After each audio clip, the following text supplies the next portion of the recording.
Welcome to Tuesday Cafe. I'm Sean Canan, and we are broadcasting live on October 17th from the studios of WMNF in Tampa. Later on this hour, we're going to speak with a biologist and with a lawyer. They're warning against a dredging project in Puerto Rico that will harm coral reefs. But first up, we're going to look at a range of issues here in Florida, including an attempt at consolidating judicial circuits.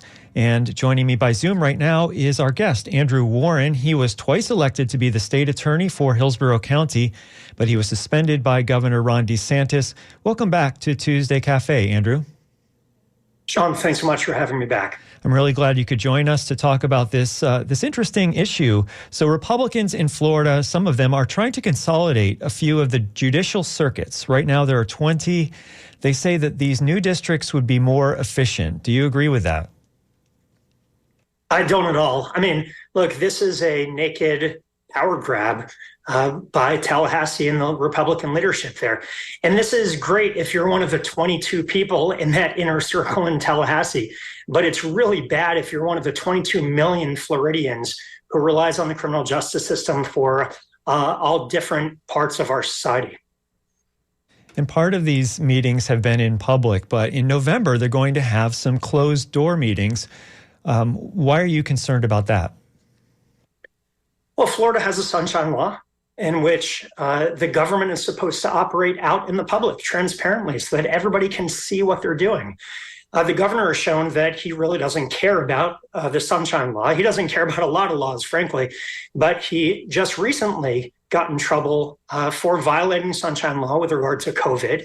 And now they're doing it again. They're holding these meetings in private so that the public doesn't have a chance to see and hear how the future of the criminal justice system in the state of Florida is going to be twisted and turned and ultimately gerrymandered for political reasons. So what might that look like if there is this redistricting that happens with these judicial circuits, where, again, we're not talking about congressional redistricting or other things that people might be familiar with that happens kind of routinely every 10 years or so, but this is judicial circuits being kind of reapportioned.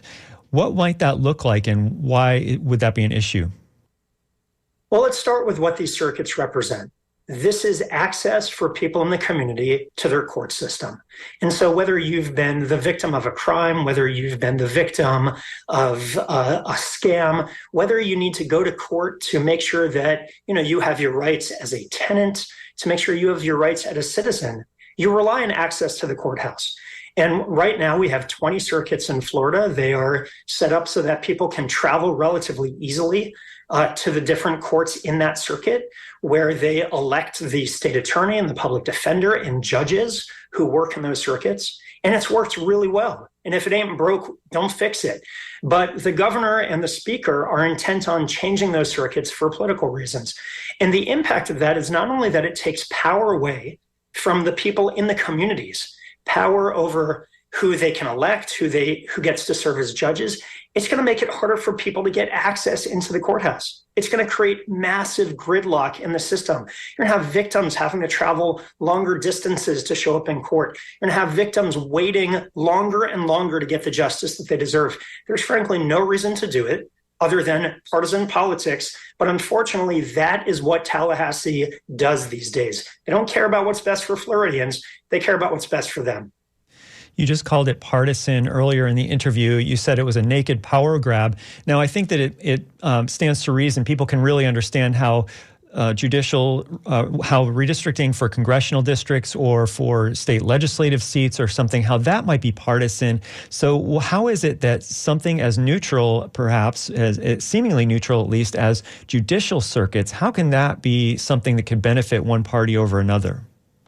Well, if the state redraws those circuits to favor certain political parties and certain political candidates, then that is partisan gerrymandering. And you don't have to take my word for it. Take the word of the Republican state attorney down in South Florida, in Monroe County, in the Keys, who said, look, everybody knows what this is about. This is about making sure that Andrew Warren can't win re-election in Hillsborough County. This is about making sure that a Democrat can't win election in Hillsborough County. This is about making sure that Republicans can win elections in Hillsborough County and the Orlando area. That's what it is. And again, that's coming from members of the governor's own party who are saying, don't do this. We know what you're doing. It's bad for Floridians. It may help your floundering presidential campaign, but this is not what Florida wants, not what Florida needs, and it's bad for the citizens. Our guest is Andrew Warren. He was twice elected to be state attorney for Hillsborough County, but he has since been suspended by Governor Ron DeSantis. You're listening to Tuesday Cafe. I'm Sean Canan, and we're broadcasting from the studios of WMNF in Tampa. So let's talk specifically here about Hillsborough and the possibility of it being redistricted. So if Hillsborough's judicial circuit, which right now just maybe almost unique among Florida counties, is its own state attorney's district or circuit.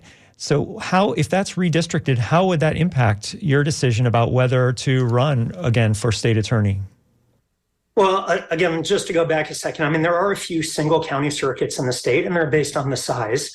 And Hillsborough County is a large county, 1.5 million people. And so we want to make sure that the county is set up and the circuit is set up in a way that people have access to the courts and they have control over the people that they elect and they put into office. Clearly, the governor is hostile to that idea that the people get to decide who serves in elected office.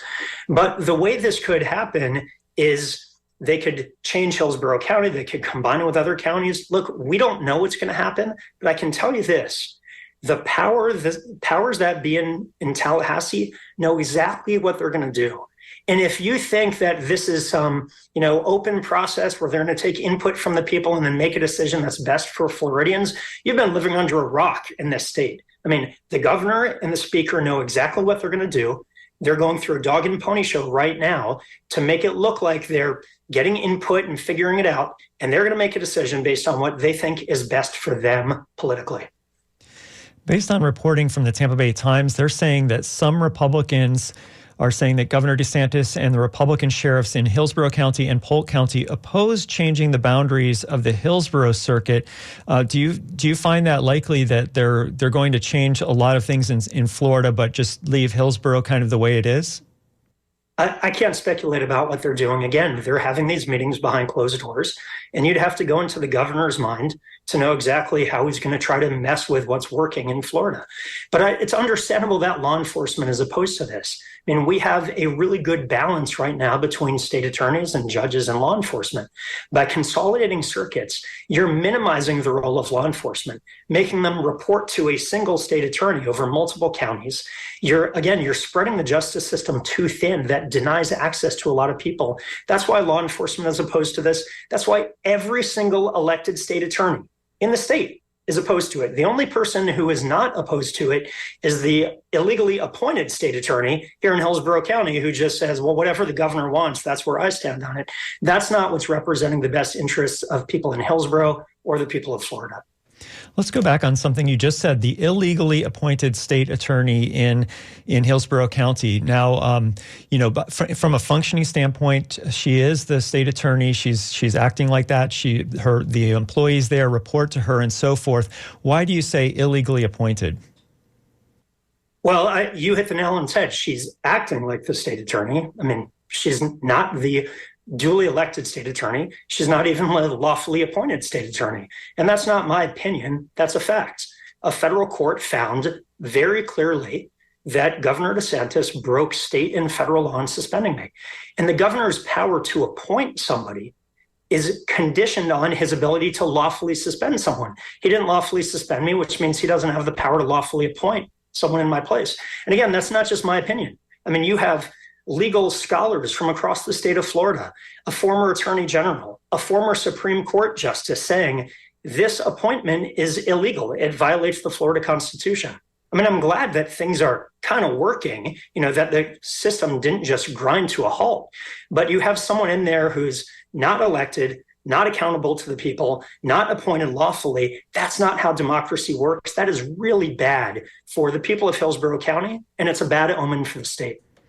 So in order to kind of challenge what had happened to you, and you went to court, and the court found that a lot of the things you're saying are true, but that the judge didn't have anything to any way to give you that position back. But are there any other legal avenues open to you? Are there any court cases that are still going on? Where does all that stand? Yeah, so, and let's be clear, it's not that the judge said a lot of what I'm saying is correct. The judge said everything I said was correct as a matter of law. And the judge's findings, again, were crystal clear. The governor broke state and federal law in suspending me. The suspension was illegal and unconstitutional, and that I had done my job and I had done it well, exactly in the way that I had told voters that I would. Now, the judge said, as a federal judge, I don't think I have the jurisdiction to reinstate you. And that issue is now on appeal to the higher federal court. And we're patiently awaiting the decision from the federal court. But keep in mind, Sean, I mean, this has never been about just me and my position as state attorney. This is not just about the position of the state attorney in Hillsborough County. This is about our democracy. This is about who gets to decide who's in office. This is about belief in the rule of law. We have a governor who talks about the rule of law, talks about the Constitution.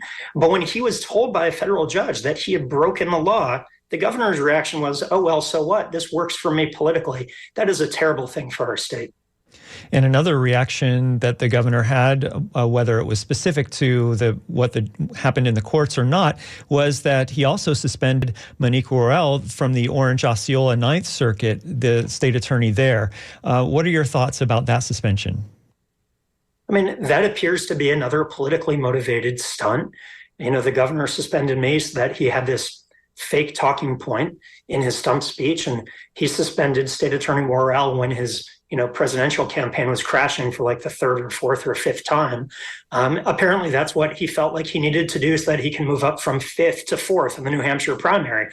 But State Attorney Worrell has filed suit, and we'll have to see what the court says. I mean, again, on its face, it appears to be illegal and unconstitutional, but that's what we have courts for. And that's why I go back to, in my case again, don't take my word for it. Just read the opinion, read what the judge said, that this was an unconstitutional political stunt pulled by the governor to promote his own political brand. Our guest is Andrew Warren. He was twice elected to be state attorney for Hillsborough County, but he is suspended by Governor Ron DeSantis. This is Tuesday Cafe. I'm Sean Canan, and we're broadcasting from the studios of WMNF in Tampa. And you sent out this tweet maybe a week ago or a few days ago that the office staff from acting Hillsborough State Attorney Lopez, that they've contributed to her campaign, and that you think that there's an ethical concern with that. Lay all that out for us. Yeah, so it's really unfortunate. The illegally appointed acting state attorney has announced that she's running for state attorney, which of course she's entitled to do. And she's raising money for her campaign, which of course she's entitled to do. And her disclosures came out, and she's taking campaign contributions from people in the office. Now that is problematic.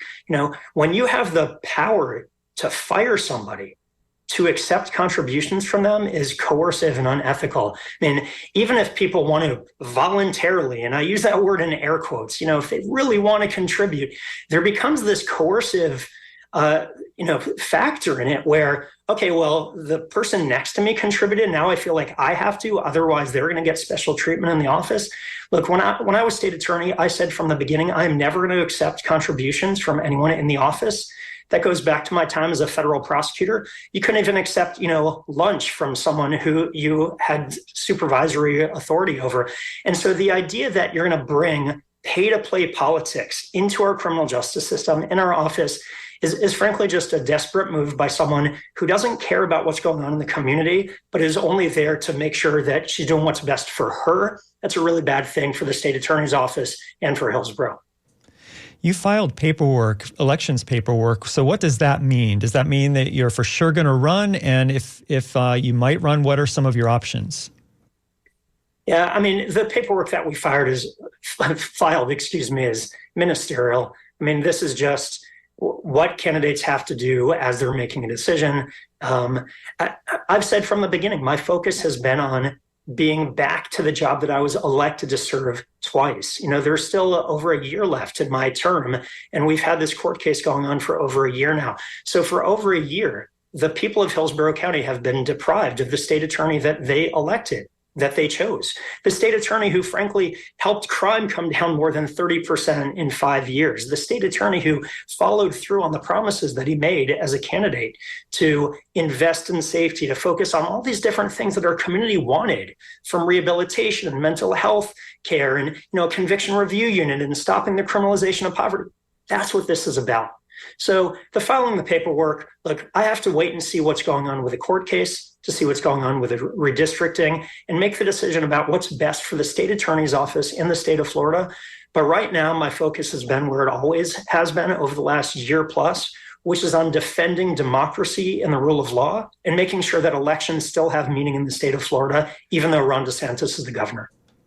Our guest is Andrew Warren. He was twice elected to be state attorney in Hillsborough County, but he was suspended by Governor Ron DeSantis. This is Tuesday Cafe. I'm Sean Canan. We're broadcasting live on October 17th from the studios of WMNF in Tampa. And if you have any questions, why don't you shoot us an email at dj@wmnf.org or text 813-433-0885. David writes in thanking us for having this guest, for having Andrew Warren on the show. And David writes, I'm so tired of DeSantis and his vindictive streak. I'm especially angry about how he has ruined New College. I think there should be a big scandal to bring DeSantis down. And David is asking if you could speak about Ron DeSantis' wife's influence on the governor. Is that something you can talk about?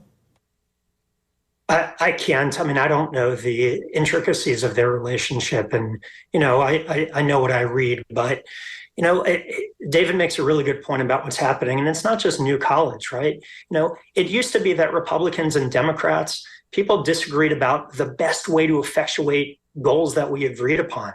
How can we make Florida better? How can we make our economy stronger, our healthcare system better, our schools better? Now, the governor has taken us down this path of, these cultural war issues about fighting about woke poetry and pizza ovens in New York and things that really don't matter to most people. And frankly, that's probably why he's flailing in the presidential campaign, because people have seen that he's not one to solve problems. He's one to create issues and just politicize everything. People are sick and tired of that.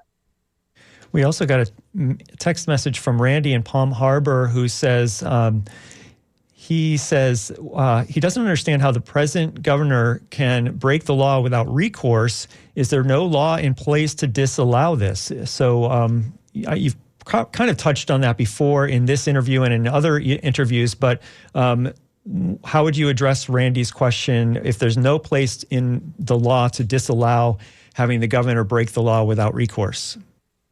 Well, Randy, it's a great question. I mean, look, there are two things. One is you have the court system. So in Florida, there have been so many examples of the governor breaking the law, violating the rights of the people he's supposed to protect their rights. He has passed and championed these laws that violate people's free speech, free assembly, voting rights, and the courts have struck a lot of those laws down and said, Governor, you can't do that. It's unconstitutional. The other part of this, though, is we, the people, have to make sure that we are electing leaders who, with every fiber of their being, believe in the law. Not people who are willing to violate the spirit of the law or the letter of the law when it, helps them politically, but people who are actually willing to do everything they can to follow the law. When they put their hands on the Bible and swear that they're going to uphold the laws of Florida and the United States, we should take that oath seriously. Unfortunately, the governor didn't take his seriously, and a lot of people in Florida really don't seem to mind, but now that's changing as these abuses of power are coming more to light. There's been a lot of talk in recent elections about election integrity. There's a group of people maybe throughout the country who are saying that the elections, they're trying to draw attention to the fact that they think that elections elections officials aren't being honest, and there's even threats against elections officials. How is there a way to guard against this kind of disinformation and also to kind of protect the integrity of our election system? Yeah, Sean, it's a great question. It all starts at the top, and it starts with having a governor who is going to speak the truth about our elections. And Governor DeSantis did at one point speak the truth. After the 2020 election, the governor said that Florida had a completely safe and secure election, which we did. There was no evidence of wrongdoing here. The crazy conspiracy theories that said there were shot down by the courts. There were just no substantiation whatsoever. They were just crazy lies that, were generated out on the internet that had no basis whatsoever. But then the governor did a 180 and said, you know what? Actually, because Trump and his followers think that there are problems with elections, so let me say that there are problems with the election. So let's start this election police force to crack down on the 6 cases of where there was voting fraud out of 10 million votes cast. I mean, you're more likely to be struck by lightning twice than to have voter fraud in the state of Florida. But the governor has sent mixed messages on it, and that leads to a lot of the disinformation that people have and the distrust in one of the most fundamental aspects of our government, the fact that the people vote and the winner of the election gets to serve in office. Well, we have another email coming in. This one is from Gainesville. They say it's from your hometown, wishing that, and this person says that they're wishing that you would run again for political office, maybe governor of Florida. So putting you on the spot, is that something that you might do one day? I mean, look, I'm trying to figure out what's happening next week and next month, and you're asking me about what's happening in 2026 or beyond. It's really high praise when you have people who know what you stand for and say, we believe in your leadership. We trust your vision. We want you to run for higher office. But it goes back to what I said earlier in the interview, Sean. I mean, my focus is on what happened to me and what's happening to the voters of Hillsborough County and how people across the state of Florida, and making sure that our democracy and our elections still have meaning here. I want to remind people that our guest is Andrew Warren. He was elected state attorney twice for Hillsborough County, but was suspended by Governor Ron DeSantis. And this is Tuesday Cafe. I'm Sean Canan. We're broadcasting from WMNF. We got a text message that came in that is asking, I'm not sure if this is something that is necessarily in your wheelhouse, but they're asking about the recent success of Republicans in local Hillsborough County elections. They won some seats on Hillsborough County Commission recently. And if that's attributable, this person is asking whether that's attributable to the recent growth in West Hillsborough County, like Town and Country and West Chase. Any thoughts on that? Yes, I mean, look, democracy is not a spectator sport. You have to show up. And in 2022, Republicans showed up, and they were, motivated by a governor who had been doing some good things here. They were motivated against, their opposition to President Biden. And when people show up and they vote, those elections have consequences. And so here you had a situation where Republicans turned out, Democrats didn't, and they won some seats. And just like you had the opposite back in 2018, where Democrats turned out en masse and they won seats. So, I think there's a healthy balance to that. It's part of the pendulum of our politics. It swings back and forth. But what we have to make sure is that we're having that pendulum swing within the arena of reasonableness, people who care about public service, not about self-promotion, people who care about the rule of law, people who care about solving problems for our communities. And once we're within that arena of actually making things better for the people who live in our community and state and country, then the back and forth of the politics is probably a healthy thing for our republic. Since we're talking about some of the issues about turnout, voter turnout, typically 2024, you might expect to be a high turnout for Democrats in Florida because of the presidential election. There's 2 ballot measures in Florida, or there's likely to be, or possibly will be, 2 ballot measures that might also enhance that turnover. Do you have any thoughts? Do you want to give any comments about either the recreational marijuana initiative or about the access to abortion initiatives that might be on the ballot in 2024? Let people vote.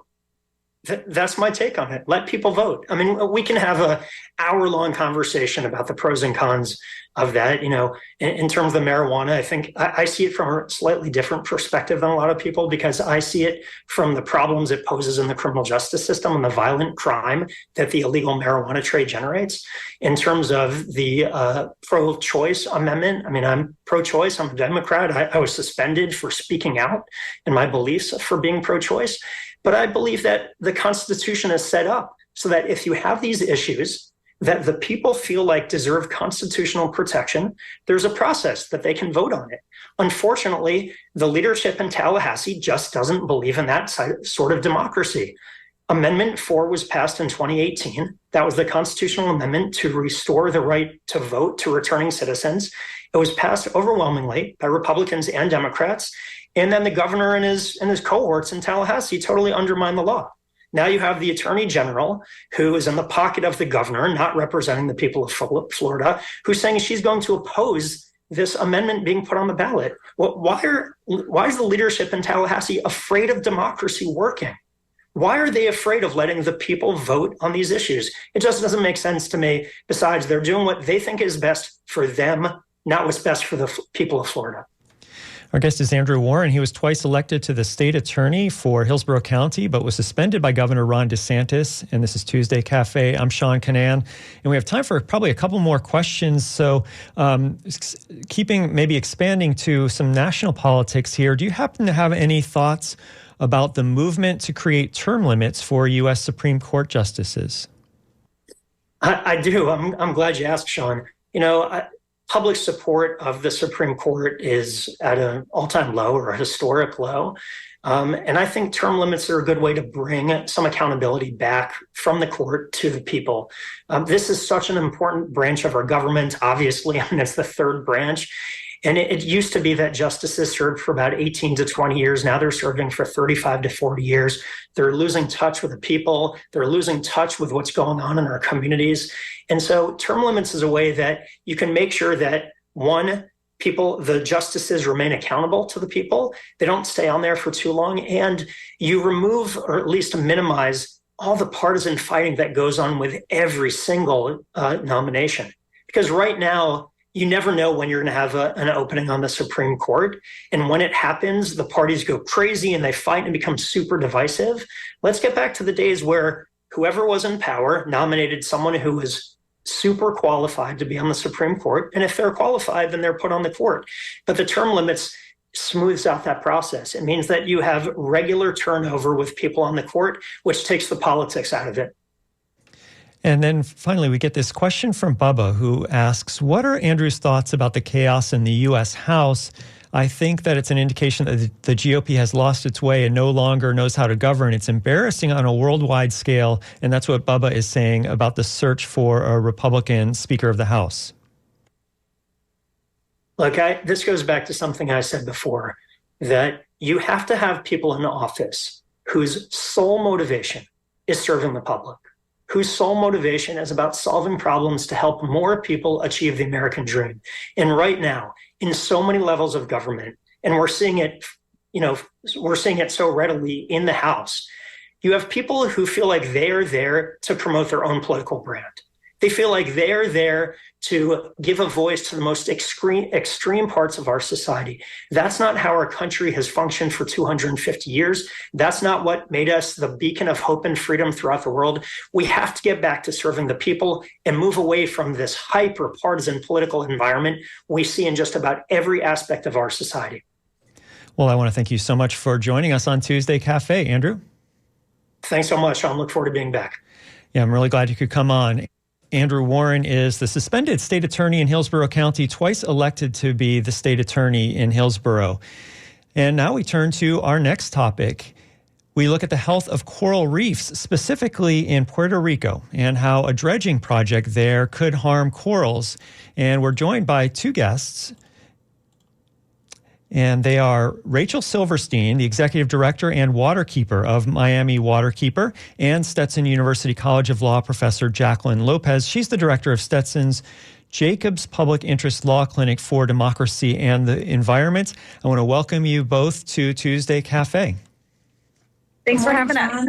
Thank you very much. And we'll get to Puerto Rico and the corals there and the dredging project that's planned there in just a moment. But let's talk about your organizations. First of all, Rachel, can you tell us what is Miami Waterkeeper? Absolutely. Miami Waterkeeper is a nonprofit working in Miami-Dade and Broward County. And we work to protect the water, the environment, and the community, and to make us the most resilient city in the world. And we have spent a lot of time working on coral reefs because my background is in coral reef ecology. Thanks. And Jacqueline, what is this Jacobs Public Interest Law Clinic for Democracy and the Environment? Is this a new entity at Stetson Law? Yeah, that's right. So the Jacobs Law Clinic is a public interest law clinic, and we take on clients in the space of the environment and democracy. So we provide the work pro bono, and we use law students at the university who have an interest in this area of law to give them access to developing these skills while they're still in law school, while also providing this public benefit for our communities. And so in this case, we took on helping out prepare the amicus briefing for the lawsuit in support of the corals in Puerto Rico. Yeah, and that's what we'll be talking about for the next half hour or so, are these corals in Puerto Rico, and how you're telling us that this dredging project may potentially injure these corals and coral reefs in Puerto Rico. And there's a lot of background on this because of some dredging projects in Florida. And so we're going to get to all of that this hour. So first, maybe Rachel could give us some background about what is being proposed in Puerto Rico. Where would the dredging be, and what's that environment like? Yeah, absolutely. And I think this story actually, funnily enough, starts in Miami. And our background in history on the potential risks of dredging around coral reefs starts in Miami. And I just want to make sure you can hear me okay as well. Sound great. I know I've got some ocean background noise behind me. So we'll take that. And you're joining us from the ocean. Dominican Republic, I understand. Yes, I am. I'm at a conference here. Well, thank you. Yeah, no, thanks for having us. So in Miami from 2013 to 2015, the Port of Miami deepened and widened its shipping channel. And that was to let in these supersized post-Panamax ships. But the shipping channel is very shallow, and it goes both inside of Biscayne Bay and in the interior of Miami, and also out offshore on the coral reef. And it actually crosses the coral reef that runs north to south along Florida's coast.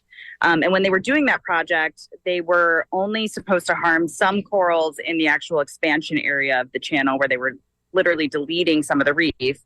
And what ended up happening is that they illegally dumped sediment over what is estimated now, we know, to be at least 278 acres of coral reef right off of Miami Beach that is killed, that has never been fixed, and was not supposed to be harmed in this project.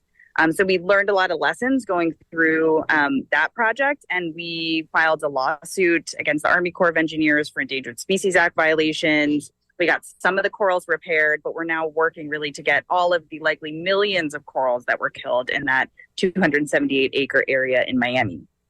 So as we're working on this project, it came to light that the Center for Biological Diversity was challenging a similar dredging project that was occurring in San Juan Harbor. And we've been lucky enough to work with Jackie and her team on participating and helping bring some of the lessons learned from this disastrous outcome that happened in Miami to San Juan Harbor. And what we know, for example, just one example, that they didn't look at what happened in Port Miami when they were considering potential impacts for San Juan Harbor. They just said, oh, it's a different situation, so we don't need to even look at it. And so they basically ignored all of the things that went wrong and are repeating the same mistakes. And we'll talk about some of those things that you think might be repeating mistakes, and why it would be worth at least protecting the corals or monitoring the corals, and possibly even stopping this dredging project as we go through this interview. So let me ask you, what does describe, most of our listeners probably have not been to the port of San Juan. What does all of that look like? What's the geography around there? What's the water like? What's inside the water? And what are the people like around that area? Jackie, you want to jump in, or? Sure. So the port is on the north side of the island, and it's near the largest city in Puerto Rico. So it's a pretty urban, industrialized area. The majority of the people that live in the area, of course, identify as Hispanic, and particularly in the area most adjacent to the dredge project, it's something like 99% according to census data. Even though it's the most industrialized space on the very small island, it's still teeming with biodiversity. So specifically the coral that we're concerned about here, there are 7 different species of coral that are adjacent to and nearby and actually have federally designated critical habitat very close to both the dredge area as well as the area where the sediment, the material that gets dredged up, would be transported away from the channel. And so all of that is in and among and around coral and their habitat. So it's a really, it's a vibrant place. And like many other places that have a lot of biodiversity, everything is interconnected. And so we want to be very careful when we're disturbing one aspect of the environment, particularly the marine environment and coral reef systems, because we know that they support so many other species and are so important for the near shore, the livelihood of the people that live there, the aesthetic value, and then the intrinsic inherent value of just having life that is undisturbed by human activity. That's Jacqueline Lopez, a Stetson University College of Law professor and the director of Stetson's Jacobs Law Clinic. We also are hearing from Rachel Silverstein, a PhD, the executive director and waterkeeper of Miami Waterkeeper. And this is Tuesday Cafe. I'm Sean Canan. We're talking about a proposed dredging project in Puerto Rico that they say will harm corals there. So if this port is dredged, and the reason, as you said earlier, is to allow larger ships to come through, and some of those ships, it would allow large tankers that fuel 2 power plants to eventually switch from diesel to liquefied natural gas. From reading your amicus brief, it sounds like you have a lot of issues with that, but what are some of the issues of allowing these ships to come in to fuel these power plants switching to LNG? The amicus briefing, which is just a Latin way of saying friend of the court briefing, was done in support of an appeal to the DC Circuit. So there's already a lawsuit moving forward that has Center for Biological Diversity, Correlations, and a local group, El Puente de Williamsburg. The briefing that we brought was in conjunction with Vermont Law School, representing local communities that are making arguments that they are suffering an environmental injustice as a result of the dredge project. And their arguments are that the Army Corps wants to expand this channel, arguably to improve traffic conditions, but the other benefit would be allowing additional LNG or liquefied natural gas tankers to come through to fuel 2 power plants. And the concern with that is that it disrupts Puerto Rico's intention to move to more renewable resources. LNG, this natural gas, this fracked gas, is devastating in terms of its greenhouse gas impacts and its indirect impacts thereby through coral. So for example, staghorn and elkhorn coral, which are 2 of the 7 species we're really concerned about, were listed by the National Marine Fisheries Service, almost 20 years ago now. And they were the 2 species to first be listed under the Endangered Species Act due to impacts from climate change. And so ironically, by creating this space to allow additional fuel tankers to come through to transition to a gas that's going to be just as bad for greenhouse gases and just as bad for climate change and just as bad for coral. And Dr. Silverstein can describe some of the impacts coral suffer as a result, not just from the dredging and the sediment, but also from climate change. And those are the concerns that those groups are bringing, in addition to the concerns that the Jacobs Law Clinic represented with its 2 clients with respect to the direct dredge impacts to coral. Yeah, you talked about the renewable energy goals for Puerto Rico. It's actually a law, the energy and climate goals, 100% renewable by 2050. That's Puerto Rico Energy Public Policy Act, which certainly building new liquefied natural gas plants to power energy 26 or whatever it is years before that goal has to be reached is really not moving in the right direction toward making that law reality.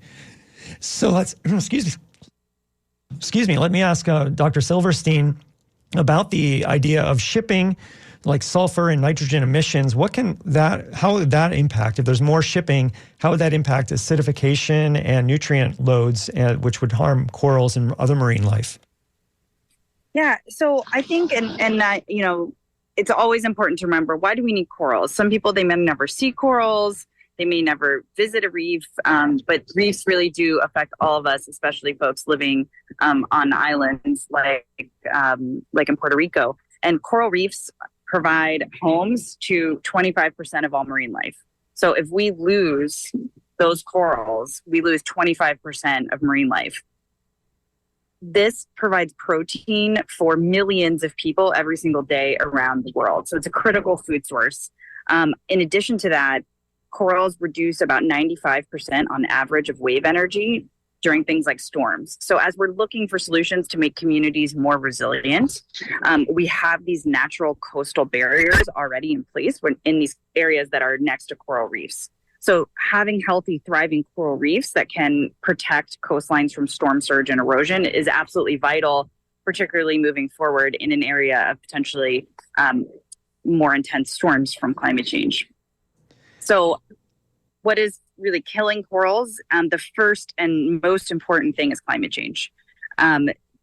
That is causing increased ocean temperatures and ocean acidification, and corals cannot survive in either of those conditions. And my PhD is actually in looking at the effect of high temperatures on corals and how to make them more resilient and more able to survive in high temperature conditions. And this summer, we had, off the charts doesn't even describe the kind of temperatures we saw in the Florida Keys, like chart shattering temperatures, and corals just could not survive. And so we lost, some estimates have about 99% of the staghorn and elkhorn coral that Jackie mentioned from the Florida Keys. And that's been a species of coral that used to be the dominant coral species. It created miles and miles and miles of this really important habitat, and it's kind of shaped like a deer antler, and it provides habitat for fish to live in and around safely. Over 98% of it had declined. That's why it was listed as threatened under the Endangered Species Act. And now we're seeing it further wiped out, as well as elkhorn coral that may now be even extinct from the Florida Keys. But those two species were the subject of a lot of outplanting and restoration efforts over the last several decades. And so some people saw decades of work, their life's work, restoring these corals one by one back out onto the reef, wiped out in a matter of 1 week this summer in July. So we really are seeing this ecosystem start to collapse in the Florida Keys and in other places as well. We know that this is coming. And so that's a global impact, a very large scale issue that it's hard to feel that, you can have control over as a local community, even though, we all have an impact. But then we have, in conjunction with the threats that corals are facing from global climate change, these very local impacts that are totally preventable, like these dredging projects that are simply not using the best available science to protect reefs while they're dredging and bringing in this commerce into ports. They could also be making sure corals are not killed. And that's really what we're asking for here, is to learn the lessons, to make sure we're protecting corals where we can, given the global threats that they're facing and the extreme importance of corals to our communities. That's Rachel Silverstein, PhD, the Executive Director and Waterkeeper of Miami Waterkeeper. We're also speaking with Stetson University College of Law Professor Jacqueline Lopez, the Director of Stetson's Jacobs Law Clinic. This is Tuesday Cafe. I'm Sean Canan, and we're talking about protecting coral reefs in Puerto Rico potentially from a dredging project that could be happening there. And so I wanted to ask Dr. Silverstein about what the impacts of the dredging are on coral reefs. For example, how far away from dredging are corals impacted, and what types of impacts does dredging have? I think you're muted. So sorry. I was trying to drown out the wave noise while you were talking. So there's a couple of impacts that can come from dredging. When you're actually expanding the shipping channel, they are, deleting areas of reef, and that is easier to quantify and predict. So they can actually move some corals out of that area and do restoration to make up for those impacts. But what is harder to do, and what was not predicted, is that the dredging released all of this very fine sediment, almost like concrete powder. And that spread out over the reef and buried the habitat and the corals that were there. So corals need exposed rock to attach to as tiny microscopic baby corals called coral larvae. They find the reef, exposed rock, they attach to it, they settle, and then they spend their whole lives there. So they can't get out of the way of sediment or sand that's being dumped on them. And then we had this, year and a half or more of everyday sediment being dropped on top of these corals, and they were slowly buried over time. But not only the corals and the millions of corals that were likely killed were buried, but also all of that exposed rock that corals need to tell other corals, hey, this is a reef, you can attach here and we can keep growing. And so that reef area is designated critical habitat under the Endangered Species Act because it's so important to protect and to keep as exposed rock for corals to continue to thrive. So both the corals were killed and their habitat was destroyed by being buried in dredging sediment. That is also very hard to fix. You can't really get in and remove the dredging sediment easily. You can't get in and vacuum up an area that large. So it takes a long time for the reef to recover. And it does another thing too, which is that all of the nooks and crannies on the reef provide habitat for creatures and critters. And those creatures and critters use those little spaces on the reef to hide and to make homes. And when it's totally buried in sediment, it went from being a very thriving reef to being basically a moonscape. So when I went diving there next to the dredging, there was so much sediment in the water, you could barely see your hand in front of your face. You could feel the vibrations of the dredge ship. And I initially got in the water and thought that I was in the wrong place, like that this must be a sandbar. But then I noticed that there were little tops of the sea fans and sea whips sticking out from the sand. And those, by definition, have to be exposed to hard rock. And then I started to realize that this was the reef and it had been completely buried and blanketed in sediment and smothered. And I swam as far as I could and I saw no end in sight to the extent of the damage. So to your question, how far did it go? It was supposed to be just a temporary and insignificant impact within 150 meters from the shipping channel. We know that the impacts went out to 1,000 meters from the channel, if not more. And in Puerto Rico, there are corals in critical habitat within that 1,000 meters, about 450 meters away and 700 and so meters away, respectively. So those corals in that critical habitat in Puerto Rico, we know from what happened in Miami, are in the direct risk area for being smothered. And longtime listeners of this program will know that we followed a condition that's now called stony coral tissue loss disease. We've been reporting on that since 2016. And it's thought that the origin of this disease came from that dredging project in Miami about a decade ago. What do we know about that? And you might be frozen up, Dr. Silverstein. Maybe I can ask Jacqueline if she knows much about that. Can you hear me? Yeah, I can hear you. Thank you for... Okay. I didn't hear the whole question, but I turned off my video to see if that's better. But it is. So the connection between stony coral tissue loss disease, a devastating disease, and the dredging at Port Miami. Mm-hmm. So that's an excellent question. And this disease has killed tens of millions, if not hundreds of millions of corals throughout the Florida Reef Tract and now throughout the whole Caribbean. There is more and more evidence that this disease may have started at the Port of Miami during the dredging and may have actually been accelerated by the dredging at the Port of Miami. And if this is true, which we don't know conclusively for sure yet, which I think it's important to note, that would be absolutely game-changing when considering the potential impacts of dredging projects, because they have potentially created local extinctions even of certain species of coral. So some of the evidence is, for example, a study from NOAA came out that they put healthy corals and diseased corals in the same tank. And it took about 2 weeks for the healthy corals to get the disease. When they did the same thing with sediment in the tank, it took about 24 hours for the healthy corals to get the disease. So it seems to be some kind of a vector that's really speeding up infection when there's sediment present. We also have had studies come out showing that the only connection in certain disease areas is how much exposure to dredging sediment corals have had, and that's actually for other types of diseases. Can you hear me okay? That's actually from other types of diseases in places like Australia.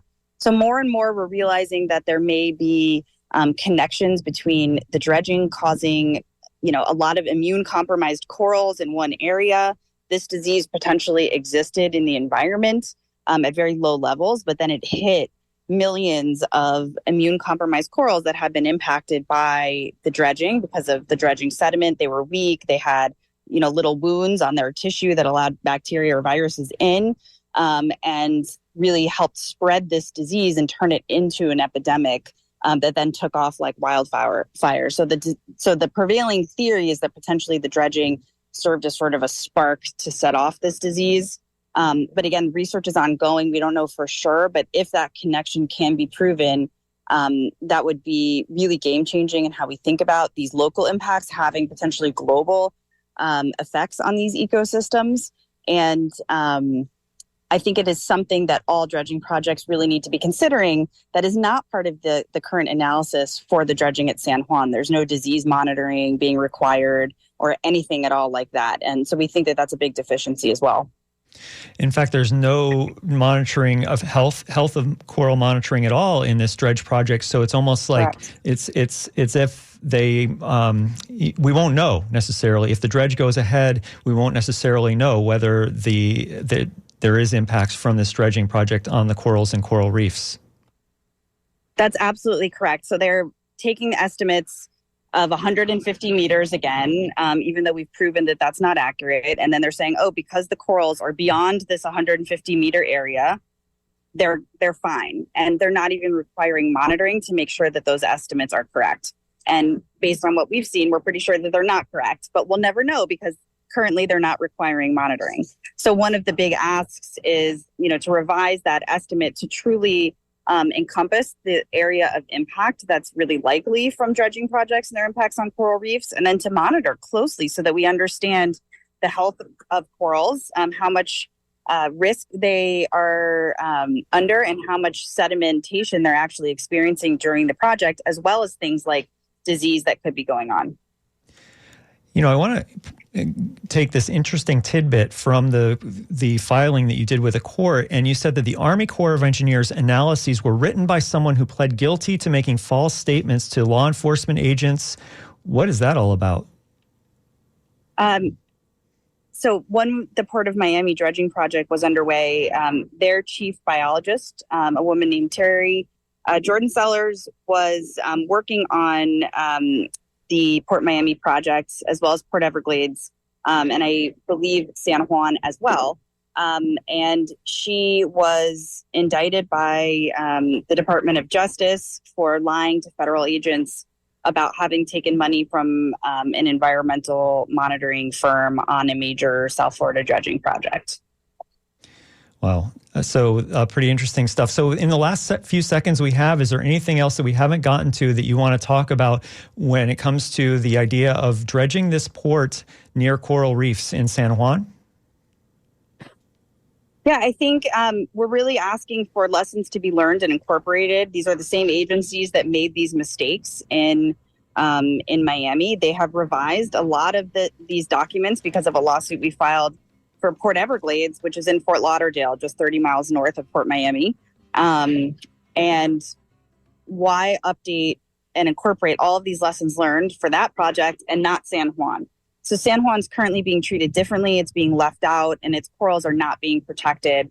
It's using outdated science, faulty analyses, and there's just a complete failure to live up to the standards that the United States has set for protecting corals and their habitats, as well as the community and the ecosystem, frankly, around these major dredging projects. So we're just asking that the law be followed here.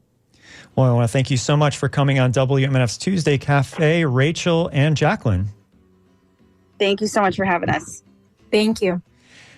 Stetson University College of Law professor Jacqueline Lopez is the director of Stetson's Jacobs Law Clinic, and Rachel Silverstein, PhD, is the executive director and waterkeeper of Miami Waterkeeper. And I'd also like to thank our earlier guest, the suspended Hillsborough County State Attorney Andrew Warren. If you missed either of these interviews, you can watch them on our website, wmnf.org, beginning this afternoon. I want to thank our phone screener, John Dunn. And you've been listening to Tuesday Cafe. I'm Sean Canan, News and Public Affairs Director at WMNF Tampa. During this time slot tomorrow, Shelley Reback will host Midpoint. Next up is Wavemakers with Janet and Tom Scherberger. Their guest today is Dr. Sylvia Campbell, who for decades has been serving people who cannot afford medical care. And I want to thank everyone who supported Tuesday Cafe during our recent fund drive. If you'd like the information that you get here, you can help us to make that goal with your donation at WMNF.org. This has been Tuesday Cafe, coming to you live on October 17th, 2023, from the studios of WMNF in Tampa. We're also broadcasting to St. Petersburg, Sarasota, Lakeland, and beyond. Thanks so much for listening to Tuesday Cafe and WMNF.